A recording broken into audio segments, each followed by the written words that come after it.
বড় ভাই আপনাদের বাজারটা কি বারে?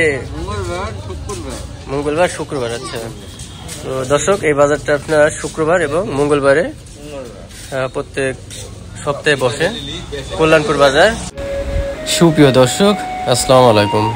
আজকে চলে আসলাম কুষ্টিয়া দৌলতপুর কল্যাণপুর কাঁচা বাজার ভবন। তো আপনাদের দেখাবে, এটা হচ্ছে মেন রাস্তা, এটা হচ্ছে ভেড়ামার রাস্তা চলে গেল, আর পাশেরটা হচ্ছে আপনার মত্রপুরের রাস্তা। তো শুরুতেই একটা মুরব্বী চাচাকে পাবেন, সেখানে চাচা পান বিক্রি করে, আর পানের বাজার খুবই খারাপ। পান চাষিরা খুবই কষ্টে আছে রেগুলার বৃষ্টি হওয়ার জন্য। তো গাইস, এ হচ্ছে ভেতর সাইড। তো এখানে ছোট পরিমাণের বাজারটা হলে বাজারটা খুবই সুন্দর এবং ভরপুর সব কিছু পাওয়া যায়। খুবই ছোট একটা বাজার, কিন্তু এখানে সব ধরনের মাছ পাবেন, ভেজিটেবল পাবেন। পাশে একটা সুন্দর মসজিদও আছে। তো গ্যাস, গ্রামীণ পরিবেশে মুদিখানার মাল আছে, এখানে বিক্রি হচ্ছে, এই চাচা বিক্রি করতেছেন। এবং এই বাজারটা কবে কবে বসে সেটাও আমি শুরুতে আপনাদের দেখানোর চেষ্টা করেছি। এ হচ্ছে বাজার। বাজারে দেখুন যে কত সুন্দর সবজি, খুবই ছোট বাজার, একবারে মিনি বাজার বললেই চলে। একটা দোকানে যেমন সুপার মার্কেটটা যেমন থাকে, সেম টু এত বড়। তো দেখুন এই বাজারটায় সব কিছু আপনারা পাবেন, মানে এত ছোট বাজার।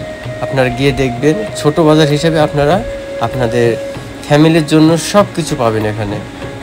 তো গাইস, এখানে সব থেকে আরেকটা বেশি আমি কম্পেয়ার করে দেখলাম যে আমাদের কাশমত্রাপুর বাজারের তুলনায় এখানে অনেক ভেজিটেবল, মাছ, প্রত্যেকটা প্রোডাক্টই 5-10 টাকা কমে আছে। আপনারা এখানে কমে পাবেন। এটা কেন জানি না, হয়তো বা গাড়ির ভাড়ার কারণে, না তারাগুনায় আপনার আড়ত আছে এই জন্য।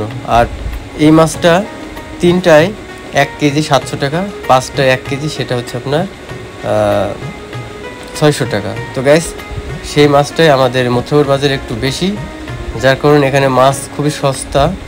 এবং এখানে সব ধরনের মাছ আছে, আপনার বাটা, মিরকি, রুই, পাঙ্গাস, ইলিশ, সব ধরনের মাছ এখানে পাবেন। তো গাইস, আপনারা চাইলেই বাজারে এসে দেখে যেতে পারেন, যেখানে মাছের কোয়ালিটি এবং খুবই ভালো, বাজারটার পরিবেশটা খুবই ভালো, এবং বাজারে মানুষের ব্যবহার আচরণ খুবই ভালো। তো গাইস, কল্যাণপুরবাসীরা অবশ্যই ভিডিওটা যদি দেখেন অবশ্যই শেয়ার করবেন, এবং যারা প্রবাসী আপনাদের শুভাকাঙ্ক্ষীকে পেলে অবশ্যই কমেন্ট করতে ভুলবেন এবং শেয়ার করে আমাদের সাথে থাকবেন। সবাইকে ধন্যবাদ।